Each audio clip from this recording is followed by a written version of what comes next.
ইদানিং আমার কমেন্ট বক্সে নজর রাখলে একটা কমেন্টই আমার সবথেকে বেশি চোখে পড়ে, সেটা হলো, "দিদি, শর্ট হেয়ার উপর কোনো সিম্পল এবং ইউনিক একটা হেয়ারস্টাইল শেয়ার করো।"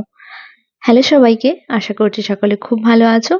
তো তোমাদের রিকোয়েস্টে শর্ট হেয়ারের জন্য ভীষণই সিম্পল এবং কুইক একটা হেয়ারস্টাইল নিয়ে আসলাম। তো তোমাদের যাদের চুলটা একদমই শর্ট, তারা নিজেদের চুলটাকে প্রথমে একটা পোনিটেল করে নিও। আর আমার হেয়ারটা যেহেতু একটু লং, আমি পনিটেল না করে সেটাকে একটা হাত খোঁপা করে নিয়ে একটা রাবার ব্যান্ড দিয়ে ভালোভাবে সিকিউর করে নিচ্ছি। এরপর যে এই ধরনের নেটের বানগুলো পাওয়া যায় না, সেটা দিয়ে দেখো আমি এই বানটাকে কভার করে দিচ্ছি। তোমরা তোমাদের পনিটেলটাকে এইভাবেই এই বানটার মধ্যে ঢুকিয়ে নিয়ে কভার করে দিও। এরপর নিয়ে নিলাম একটা আর্টিফিশিয়াল ডোনাট বান। এবার এই ডোনাট বানটাকে আগের করা বানটার ভেতর দিয়ে ঢুকিয়ে নিয়ে কয়েকটা ইউপিন দিয়ে বেশ ভালোভাবে সিকিউর করে দিলাম। আচ্ছা, এবার কিন্তু আমাদের ঘরে থাকা ভীষণই কমন একটা জিনিসের দরকার পড়বে। সেটা হলো, এই ধরনের যে আর্টিফিশিয়াল বিনুনিগুলো আছে, মানে ফলস বিনুনিগুলো রয়েছে, আমি সেরকম ২ টো বিনুনি নিয়ে নিয়েছি। মোটামুটি কিন্তু আমাদের সবার ঘরেই এরকম ধরনের বিনুনি থাকে।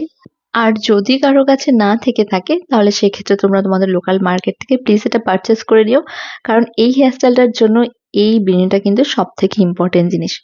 তো আমি বিন্নিটার যে টিপ সেকশন রয়েছে সেটাকে খোঁপাটার একদিকে ধরে ইউপিন দিয়ে ভালোভাবে সিকিউর করে দিলাম। এরপর খোঁপাটার ওপর দিয়ে বিন্নিটাকে নিয়ে অপর পাশেও আমি ইউপিন দিয়ে একই রকম ভাবে সিকিউর করে দেব। এবং যতক্ষণ না পুরো খোঁপাটা কভার হচ্ছে, আমি কিন্তু এইভাবেই বিন্নিটা দিয়ে খোঁপাটাকে কভার করতে থাকবো এবং সেটাকে ইউপিন দিয়ে সিকিউর করতে থাকবো। আর এইখানে দেখো, আমি প্রথমে যে বিন্নিটা নিয়েছিলাম সেটার যা লেন্থ ছিল, তাতে কিন্তু আমার পুরো খোঁপাটা কভার হয়নি। তাই আমি আবার আরো একটা বিনুনি নিয়ে নিলাম এবং এইবারেও কিন্তু আমি প্রথমে বিনুনিটার যে টিপ সেকশন রয়েছে সেটাকেই আগে ইউপিন দিয়ে সিকিউর করলাম। আর টিপ সেকশনটাকে প্রথমে সিকিউর করার একটা কারণ হলো, টিপ সেকশনের চুলগুলো হয়তো বিনুনিটা হয়তো খুলে যেতে পারে, তাই আগে আমি ওটাকেই সিকিউর করছি। তো এটাকেও আমি খোপার একদিকে সিকিউর করে নিলাম ইউপিনের সাহায্যে, তারপর আবার খোপার ওপর দিয়ে নিয়ে এসে সেটাকে অপর সাইডেও ইউপিন দিয়ে ভালোভাবে সিকিউর করে দিলাম। তো এইভাবেই আমি আমার পুরো খোপাটাকে খুব সুন্দর করে কভার করে নিয়েছিলাম। আচ্ছা, আরো একটা কথা বলে রাখি, তোমরা কিন্তু খোপাটার মাঝ বরাবরও বেনুনিটার উপর দিয়ে বেশ কয়েকটা ইউপিন ইনসার্ট করে নিও।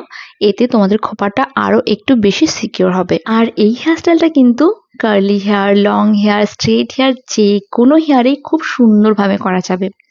আর তোমরা যারা শর্ট হেয়ার নিয়ে সবসময় টেনশন করো যে কিভাবে হেয়ারস্টাইল করব, তো তাদের জন্য কিন্তু এই হেয়ারস্টাইল আইডিয়াটা দারুণ কাজ করবে। কোনো পার্লার দিদির কাছেও যেতে হচ্ছে না, হেয়ার ক্রিম্পিং বা হিট কিছুই করাতে হচ্ছে না। আর আমিও কিন্তু বেশিরভাগ সময় চেষ্টা করি যে কোনো হিট বা ক্রিম্পিং ছাড়া যদি কোনো হেয়ারস্টাইল করা যায়, অথবা ঘরে থাকা ছোটোখাটো জিনিস দিয়ে যদি কোনো হেয়ারস্টাইল করা যায়, তো সেগুলো আমি ট্রাই করি বাড়িতে, এবং যদি দেখি যে কোনো ভালো একটা রেজাল্ট পেয়েছি, তবেই কিন্তু আমি সেটা তোমাদের সাথে শেয়ার করি। আর তোমরাও প্রচুর ভালোবাসা দাও আমার ভিডিওগুলোতে, তাই আমি বারবার সেগুলো করার আরো ইন্সপিরেশন পাই। তো তোমাদের অনেক অনেক অনেক থ্যাংক ইউ প্রতিবার আমাকে এত ইন্সপায়ার করার জন্য। আগামী দিনগুলোতে এভাবেই আমার পাশে থেকো। আশা করছি আরো অনেক নতুন নতুন হেয়ারস্টাইল আইডিয়া তোমাদের সাথে শেয়ার করতে পারবো।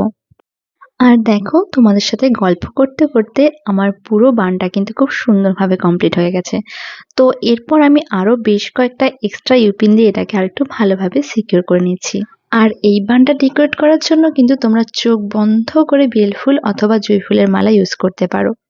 এছাড়া যদি তোমাদের মনে হয় যে গোলাপ ফুল দিয়ে এটাকে সাজাবে, তাহলে খোপাটার একপাশে বেশ কয়েকটা গোলাপ লাগিয়ে এটাকে সাজিয়ে নিতে পারো। খুবই সিম্পল এবং ইজি একটা বান হেয়ারস্টাইল শেয়ার করলাম। আশা করছি তোমাদের জন্য অনেক হেল্পফুল হবে।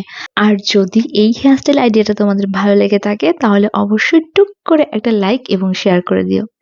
তো আজকের ভিডিওটা আমি এখানেই শেষ করি। দেখা হচ্ছে আরেকদিন।